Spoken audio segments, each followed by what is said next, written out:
Hi chums, right? Hopefully third time lucky. I've done two of these before. The first one, I made a complete mess of the intro, and the second one, everything went okay until the end, and I nearly did it again there. I dropped into Irish speech mode where I was going at 500 miles an hour, and nobody would know what I was saying. So I've had to slow myself down again. So Dale Calder is a friend of mine on YouTube. We've known each other for a long, long time. We are we are two YouTube dinosaurs, and in the past 10 years or so, we've sent each other stuff and we've given each other advice and all the rest of it, and it's been great. I got some seed bombs for the garden, and he saw those and ordered some as well. And he did a video, and during the video I watched last night and the night before, he showed his laburnum tree. And I said in the comments, I'll be in there tonight with my chainsaw cutting that down because laburnum is highly prized by woodturners. And he didn't know that. So, here's what laburnum looks like, Dale.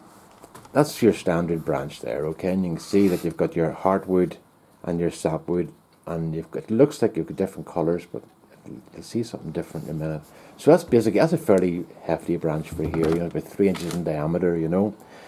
Just to compare, that's a piece of yew, and you see that the heartwood and yew is very dark, and then it gets very creamy colour.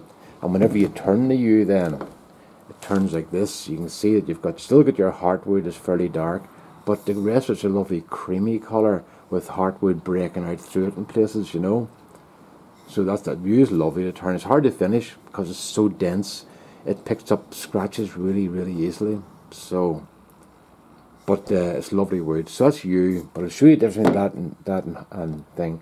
There's your laburnum back again, and your heartwood and sapwood at the outside. But you see what happens when you turn it over. Isn't that beautiful? So that's why it's so highly prized, because of that grain pattern. And you've got that variation in the heartwood which you don't have in the yew. And it also is right through the whole thing. So then a standard slice would be something like this here. There's about a 5 inch diameter branch cut in two. And you can see again you've got that lovely heartwood and the light sapwood. This has been where a branch has gone off somewhere, and it's a bit stronger there to support the branch. And then you get another small piece like this. Okay, so what do you do with something like that? So I would be inclined to cut that down here and try and get some of the heartwood and sapwood on each side, and then make a pen, and I'd make a lovely pen. And the stuff inside makes beautiful pens. I've made laburnum pens, and they're the first to go usually when I'm giving out pens to people. They turn beautifully. Laburnum's lovely stuff.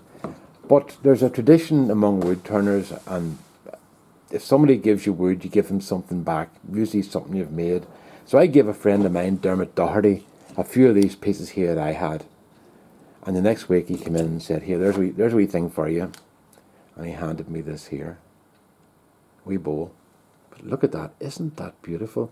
You can see what he's done. Whoops. He's cut the bowl away to leave the bowl suspended in the slice of wood, basically. And you can see there, it's poking out the front, and then there's the back.